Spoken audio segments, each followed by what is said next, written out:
Gurango. Welcome to our show, Joey. Thanks, Toti. Thank you. Real quick, your company, what's the background of your company? When did you start? Where are you based? Gurango Software is actually sort of a version 2 of my company. I came back from the United States in 1991. Okay. I started my first Philippine-based software company at that time.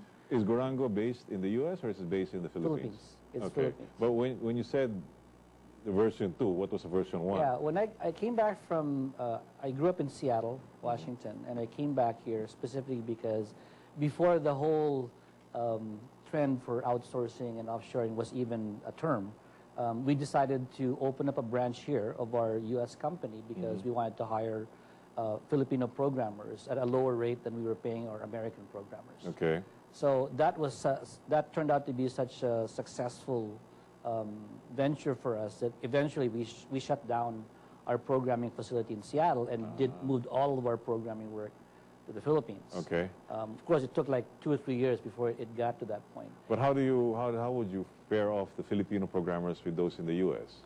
Well, at that time, you know, I've always been involved in what I call niche, markets. And back then, believe it or not, we were involved in developing database applications for the Macintosh. Okay.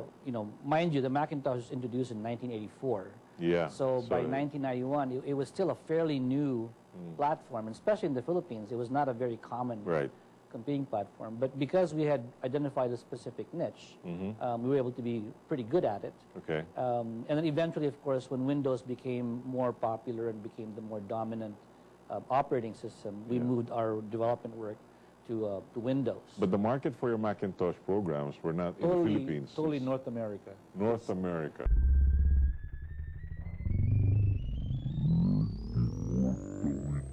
We had no local market. All the work that we did was targeted at North America. So you could consider yourself one of the pioneers in offshore or outsourcing. Yeah, at least for microcomputer type of software, I would think so. Because back then, the only people doing the kind of thing you're doing were doing it in COBOL and RPG for mainframes, not on microcomputers. No, not on microcomputers. And otherwise, they would do data encoding. Yes, data encoding, but not programming. So how lucrative was the Microsoft and Macintosh, rather? Oh, it was quite lucrative. I mean, even back then, I think, I'm trying to remember the rates, a typical COBOL or RPG service rates for those who were doing export work, they were probably charging somewhere in the neighborhood of 20 to 25 US dollars an hour for the work. We were charging $80 to $100 an hour for our work back then on the Macintosh. Why? Just supply and demand. There was not that many people, even in North America, not that many people doing the kind of work we were doing. Okay. So it was a very specialized, very niche market that we were going after. Right.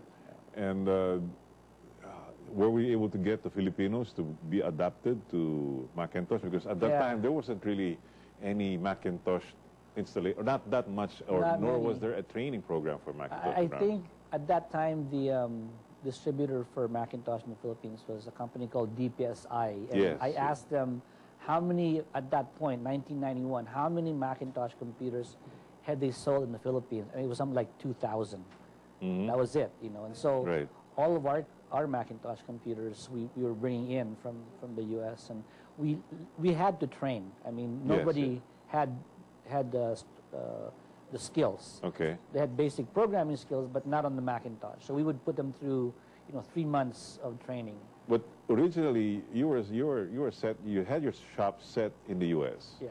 Yeah. And the numbers of programmers in Macintosh there was quite a large sum. So what made you decide to move here in the Philippines when there were no existing programmers in Macintosh, or you were not aware of that? Well, there was a pool, but even back then, the pool of programmers was fairly limited. And because the pool was limited, it meant that they were able to command a premium in the marketplace. Unfortunately, our office was located about a mile away from the Microsoft Redmond campus. And they were also looking for Macintosh programmers because they have a Macintosh software division that manufactures software for the Macintosh. And so they kept pirating my people. Microsoft head programmers for Macintosh, a Yes. competitor? A lot of people don't realize it, but Yes, yes. back then and even today, Microsoft is probably has always been the top 3 producers of software for the Macintosh. Office, for example, is a good example of that. But even back then, there were the two best-selling software for the Macintosh in the late 80s and early 90s was Aldous PageMaker, the original Adobe, PageMaker, and Excel. As a matter of fact, Excel is an Apple product. yes, Excel was developed by Microsoft on the Macintosh first. And there was an agreement between Steve Jobs and Bill Gates that they would develop the software for the Macintosh. And Apple would not encourage or promote any other spreadsheet software if Microsoft promised not to bring out Excel for any other platform, including Windows. That arrangement stayed in place for about 4 years. But eventually, Excel for Windows came out, and of course, the rest is history. It totally outsold the Macintosh. Yeah. Was this a time that Steve Jobs went back to Apple, or was this the time? This is after his ouster. That happened in the late 80s. Yeah. So it happens just before he was supposed to leave. I had worked for Apple from 1982 to 1984, and that's where I learned about the Excel for Macintosh. And then eventually ended up working for Microsoft on the Excel 1.0 development project for Windows. Okay. So when Excel 1.0 came out in 1987, that was the product that I had worked on. Okay. That's why I became so familiar with From that. 1991 and the next few years thereafter? I built up the software company here. We built some software products.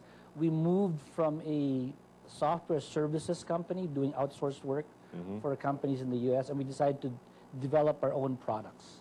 And so in Windows, not Macintosh. How do you differentiate doing software services and doing your own product? Oh, there's the skill sets, the technical skills that's involved are fairly similar, but as a business model, developing products is quite different from offering services. Yeah. Just 2 main differences. It's much easier to get into a service business because all you have to do is you have a computer, you have a programmer, you're in business. You can start making money. But that's just for a specific program for a particular clientele. Yeah. You can start doing outsourcing work and stuff like that. But with regards to a product... Yeah, for a product, you have to develop it, and usually a development life cycle of a product could be in the months and sometimes years. Yes, yes. Like in our case, our very first product, which we developed in 1994, it took us 2 years to complete it before we could sell our first copy. So in terms of the capital requirement to get started in a product business, it has a higher capital requirement because you're going to go through this period of time where you're not making any money. Correct. But the difference now in the long term is that the scalability and the profitability potential of a software product business is much higher.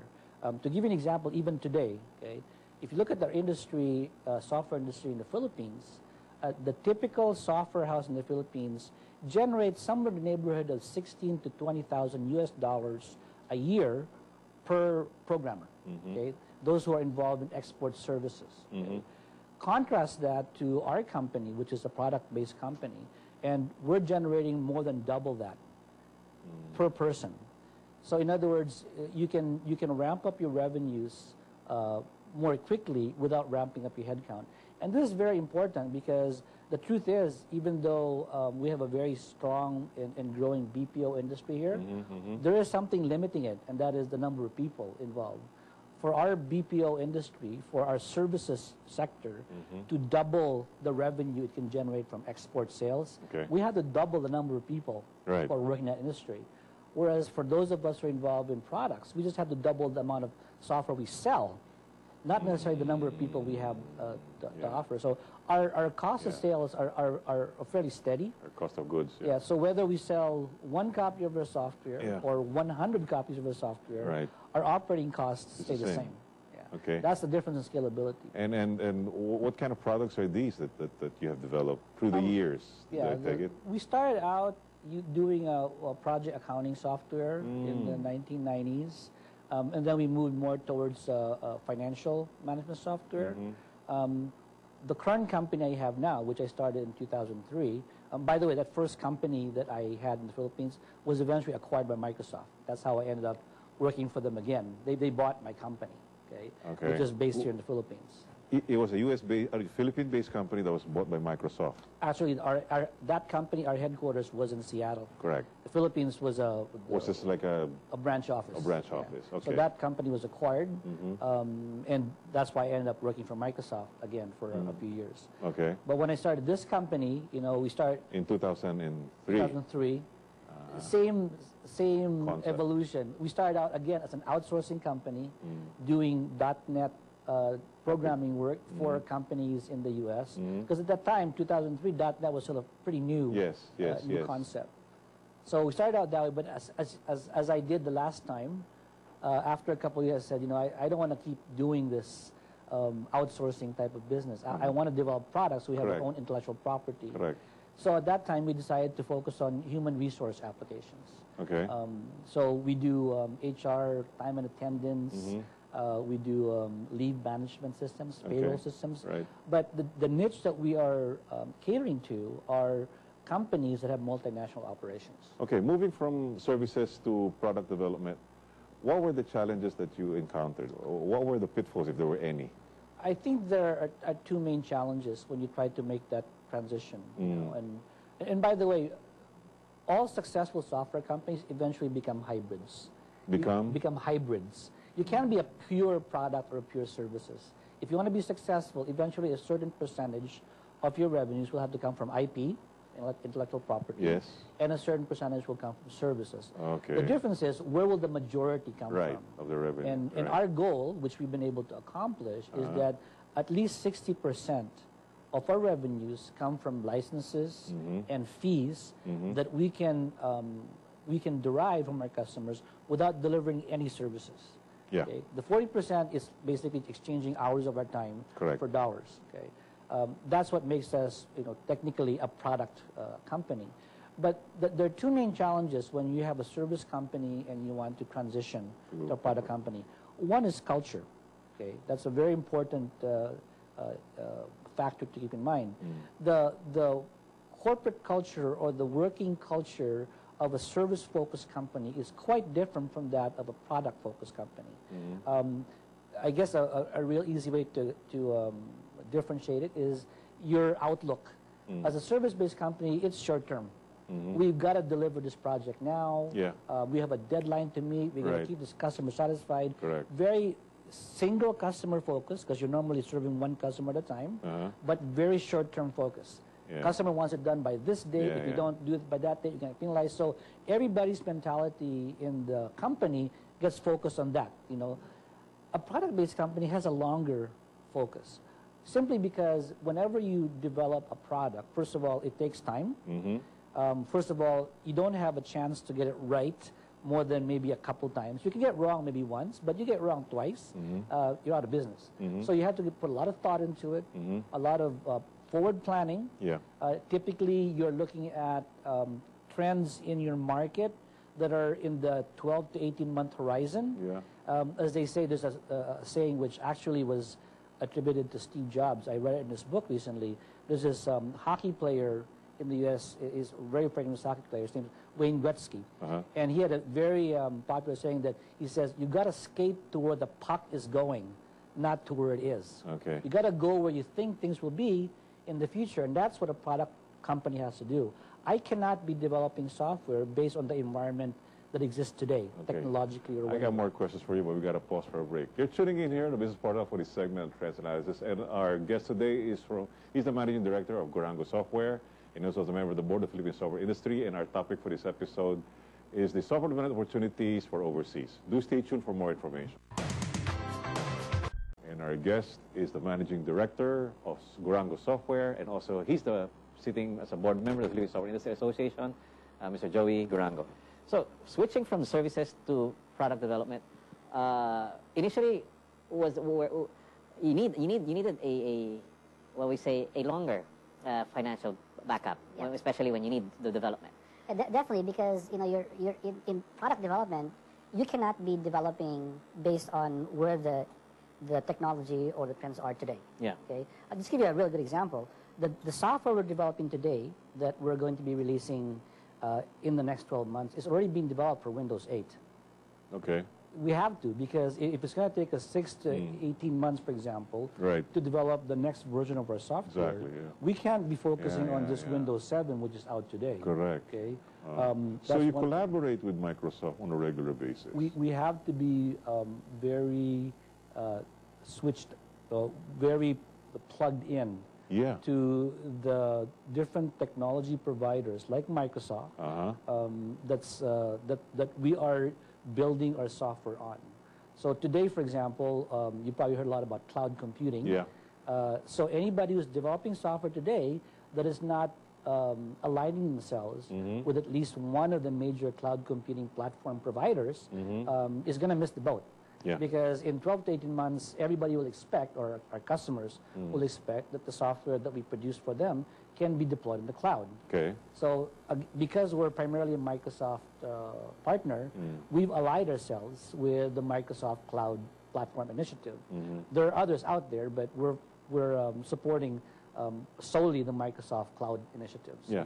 Was it a natural switch or shift from doing services to product development? No, it's not. It's not a. This is one thing I tell a lot of aspiring software entrepreneurs. If I had to do it again, all over again, I would start from day one as a product development company. If that's where I end up wanting to be, Yeah. I would start that way. But because of financial requirements, it's much easier to make money in services, Right. so you can make a profit right from day one. Okay. We chose that route. But the other part of it also was that the kind of skill sets that I needed to develop the products were not easy to come by because they were quite advanced, quite specialized. So the 2 years that we spent as a services company, we actually used it as a way to build up skills on somebody else's expense. Because otherwise, if we hadn't done that, then we would have to fund that learning on our own because we would have no customers. Right? Exactly. Yeah. So it is a different mindset. As I mentioned, the culture of a product-based company, software company, is different, and of Okay. course the financial requirements are Okay. different also. As a software product, now that internet is really prolific, the likes of YouTube, Facebook are just developed during college. What would you say that was that a different kind of niche? Were they able to come in rather late? Like for example, when Yahoo was popularized in the mid-90s or the late 90s, there was a Filipino company called Yehe. Yes, yes. And they tried to serve one for the local market, and I really don't know what has transpired from Yehe. Yeah. And even Yahoo is already being considered Some people are saying that they're sort of obsolete already. obsolete, because of Google, really. right? With Google and Well, we have to remember that technology, especially software technology, is moving at a very fast pace. I mean, Moore's law says that processing power will double every 18 months. Right. Well, together with the doubling of processing power is a doubling of software capabilities. The things that we're doing right now, which we take for granted, used to take a lot more effort, a lot more work, a lot more investment to do. To give you a real simple example, a talented programmer today, whether they're doing business software or internet software or any kind of software, a talented programmer today can produce in one day what a programmer 20 years ago would have taken 1 to 2 weeks to produce, just because the tools are so much more sophisticated. So the time from idea to reality is much, much shorter. There's a saying today that if you want to be in the software product business, you have to learn how to fail fast. Yeah. Because if you take too long to develop your product, by the time you finish developing it, the technology's moved on and something else is happening. So I really think that, especially for Philippine-based software companies, the opportunity to do well, to make a successful business out of software products has never been better. The industry, software industry is quite mature in the Philippines. The availability of talent, the availability of the domain experts, and the availability of the global distribution channels. When I started out, what do you mean by global distribution? well, in 1992, 1993, in the early 90s, if I wanted to sell software to a company in North America, Yeah. I would have to FedEx a bunch of floppy disks to them. Yeah. If I was more advanced, maybe it'd be a CD, right? Right. I have not touched a floppy disk or a CD in 10 years. Yeah. Okay. So today, if you want to sell software to a company, any part of the world, we either send them a registration key over the email, or they download our software from Right. the website. So that's what I mean by distribution. You can now develop your software in the Philippines, market globally using the web, never have anybody leave the country, and have customers all over the world. That is Okay. now possible. Okay. Our own example is testament to that. We have 65 employees. All right. We have less than 10 employees based in Singapore. All the rest are over here. We have no employees in the U.S.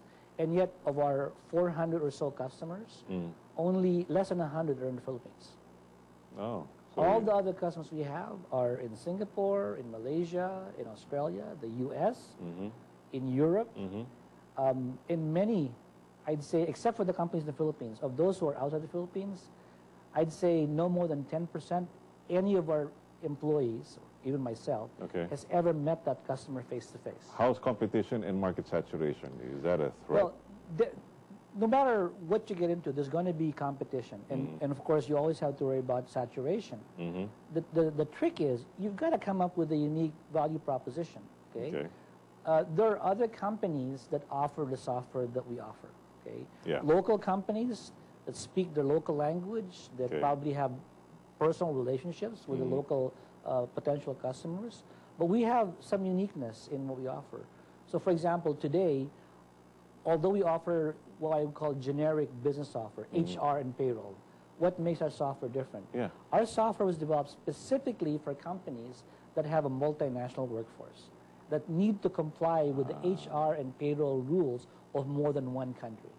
If you talk to the local competitors, Yeah. they only cater to the rules of that country. Right. So if, for example, if a company, let's just say, for example, a company like Boeing, which has customer or employees in many different countries, they want to buy HR software. If their headquarters in Chicago buys HR software from a local provider, chances are it only caters to For U.S. US rules. market, yeah. Right. But the global head of their HR department says, look, I've got employees in China. I need a software that will allow us to be configured for Chinese rules. Our Correct, software correct. does that. Isn't That's it- where our unique value proposition comes And in. how are you able to do that, given the different requirements and different procedures and policies as far as all these other countries are concerned? That's not easy. No, it's not. It's not. And that's where the design and engineering of your software comes in. There are two hallmarks of modern software, which previously, in the first and second waves of software development was never considered because it was still in its infancy. But today, there are two hallmarks of software, which if you're going to be in a software product business, you must always keep in mind. The first is that your software must be global. In other words, it should be translatable to any language. It should be adaptable to any culture or any country without having to recode the software. So if you notice, Windows is a good example. Windows, when you install it, asks you what language do you want to install? Yeah. What time zone? Right, What right, currency format? Okay? But underneath that, it's still Windows. Yeah. Same with Office. You can install Office today, for example, in Tagalog if you Yeah. want to. Right. Okay? Our software is built that way. So when you Okay. install it, it asks you what language you want to use and so forth. Now, obviously, we don't have all the languages all over the world. Okay. But if somebody, for example, in Estonia would like to use a software, they have what we call a translation table. They Yes. can type in translations to the English Automatic. terms. So number one, it has to be global. That's the first thing.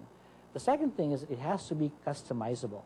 In other words, nobody wants to buy software anymore today that once you get it, what you get is all this you're going to get. You can't modify it. You can't customize it. You can't configure it to work the way that you want to.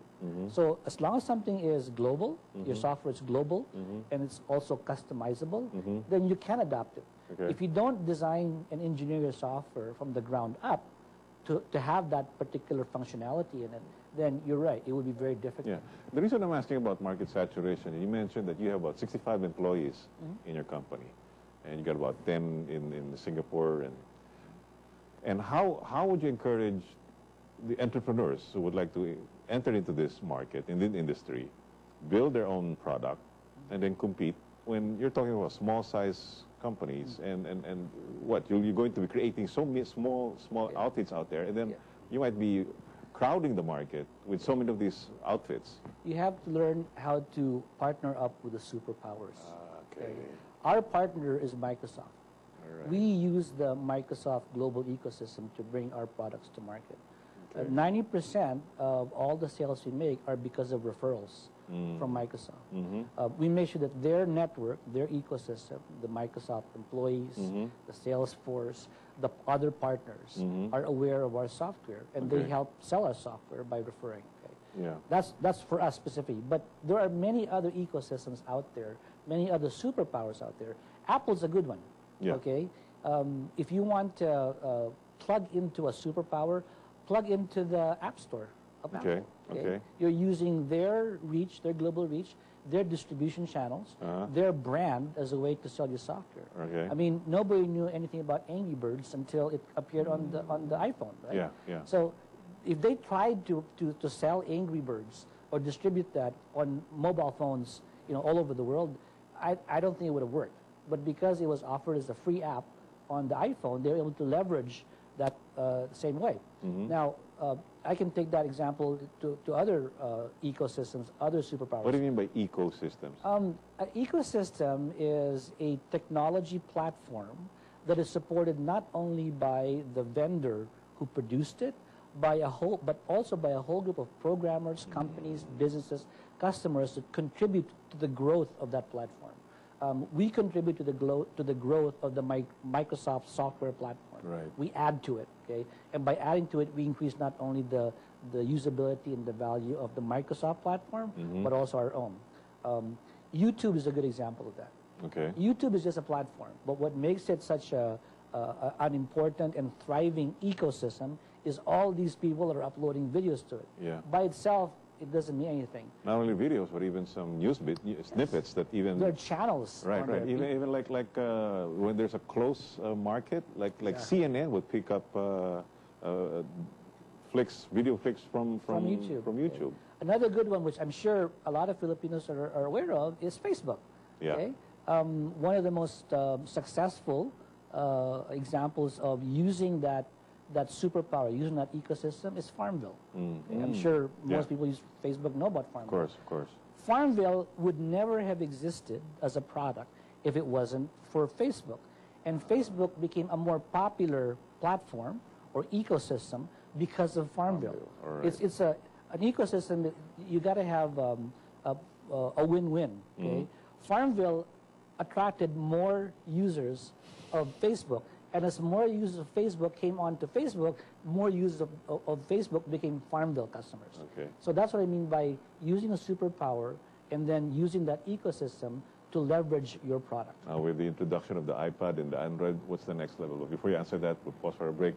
You're tuning in here on the Business Portal for this segment on Trends Analysis. Your host, Tito Senior. Our topic for this episode is software development opportunities overseas. And with us is the Managing Director and also sitting as a board member of the Philippine Software Industry, Managing Director of Gurango Software, none other than Joey Gurango. Stay tuned for the concluding portion.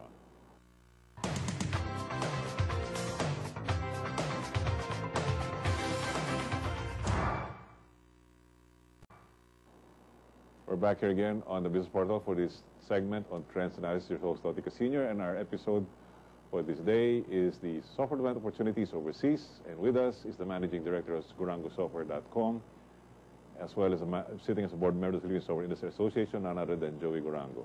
So, Joey, you're saying that you got to tie up with the big players just to be able to survive the market. As what you cited earlier, the example with Farmville and Facebook. What about the next level? Now that Apple has already introduced iPad and the other competitive products are offering Android, and then this cloud computing, what's the future like? There's, in my opinion, the opportunities for developing software products, we're now in what I call the third wave. Okay.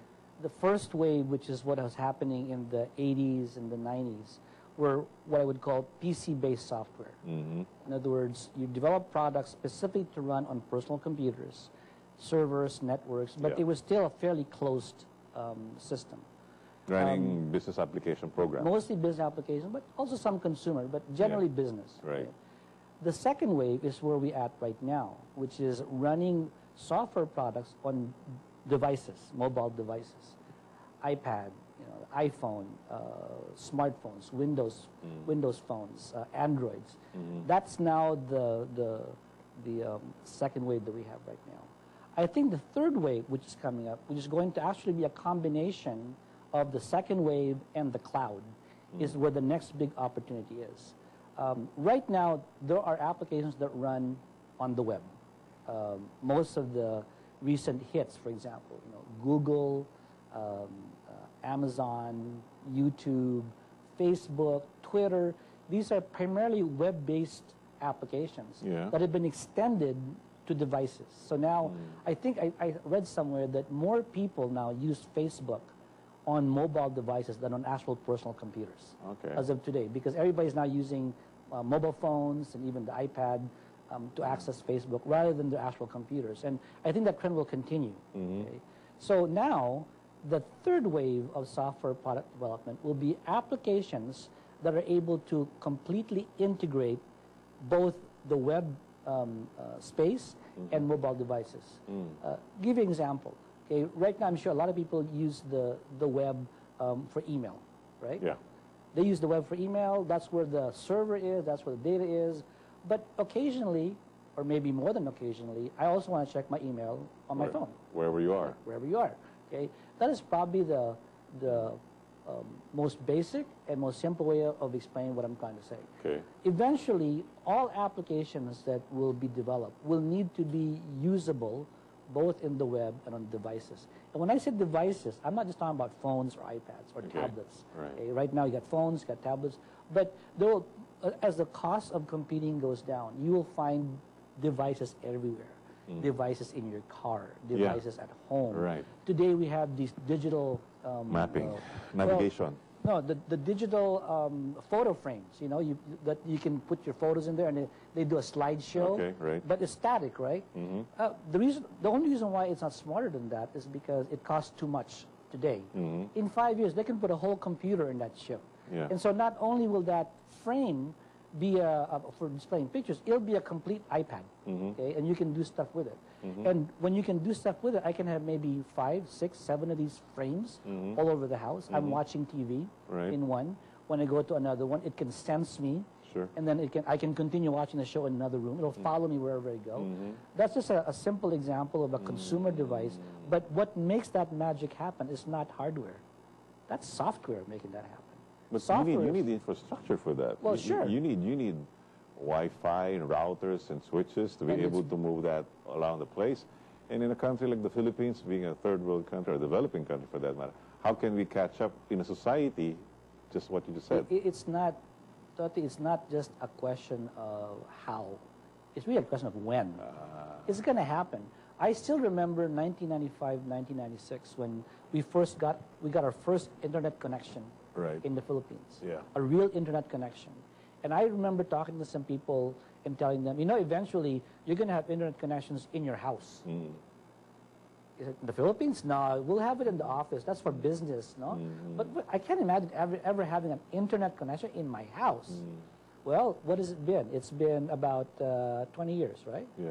And today, how common is having an internet connection in the house? And not only in the house, everywhere you go. Everywhere you're carrying it's in the broadband, right? Okay, so I don't really think it's a question of whether we're lacking. How. It's just a question of when. Okay.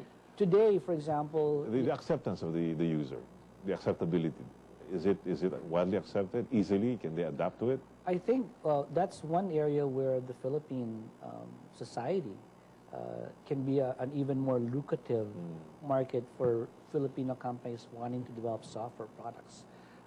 As the experience with SMS messaging and mobile computing, Facebook, remember MySpace. And the Philippines is one of the top 10? We are always, no, not top 10, top 3. Top 3? The Philippines is always the top 3 market in adopting mobile, the latest consumer technologies. Okay. And Top 3 in the world. Always top 3. Ever since SMS came out, every single major development in consumer computing, we've always been top 3. Okay. I really don't think that, for example, Friendster would ever have been a successful company If not for the Philippines. if it wasn't for the Philippines. All right. Same thing with Facebook. Same thing with Facebook. We're definitely one of the top 3 Facebook using companies. And or we're not countries. even as big as China or India. We're not.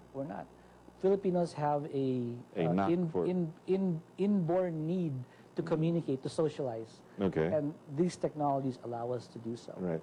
Will it be able to bring down poverty? Well, I would think so. I mean, I've there- always believed that the one of the main causes of poverty is lack of access to information. Okay. Once information becomes really accessible, people will be able to start moving out Okay. of Are poverty. there enough applications such as traffic advisory, weather, harvest of agricultural products? Are they already available? Of course, in most industrialized or advanced economies, they're there. They cost, but they may not be available here, or if they are, they cost more. The one thing about technology, though, is that you can bet on is it's not going to get more expensive. It's going to go down. It will, both software and hardware. Yeah, the yeah. trends are it just keeps coming down. right, So what used to cost $500 today costs $5. Okay. The Filipino engineers, how are they? Are they competitive compared to the other nationals, Indians, Absolutely, Chinese? absolutely. The only thing that I think is working against us is the number of companies that are going to challenge those skill sets. As I said, in the Philippines today, the Philippine software industry is about 90% service and 10% products. Most of the innovation, most of the, shall we say, cutting edge technology work is being done by the product companies. That's true in any economy, right? The service sector are usually doing things at the behest of the other economies. And what the most common thing for them to do is to maintain existing software. Okay. If it's existing software, that means it was developed years ago. Right. By nature, it's old. By nature, it's no longer cutting edge. So, to tell you the truth, it doesn't challenge the abilities of the software engineers. We're down to our last minute, and I guess I'm going to give you the floor to give to our viewers whatever your last name will be. Okay. Well, our Software Industry Association, the PSIA, has encouraged the development of companies that are engaged in product development. Our goal for this year is to identify 10 local software companies that we will assist to take their products and their business global.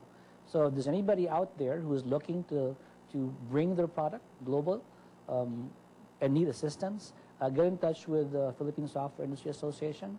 How do they get to the website? psia.org.ph. Okay. The group that's specifically looking for those companies is called the Product Development Special Interest Group, or PDSIG in short. Okay. All right. There you have it from the Philippine Software Industry Association, and as well as the Managing Director of Gurango Software, Joey Gurango. I hope you had some new information today. And do stay tuned for the next program. This has been your host, Ati Casino, and I would like to greet happy birthday to Karen Raqueno, my producer. Have a wonderful day. Thank you.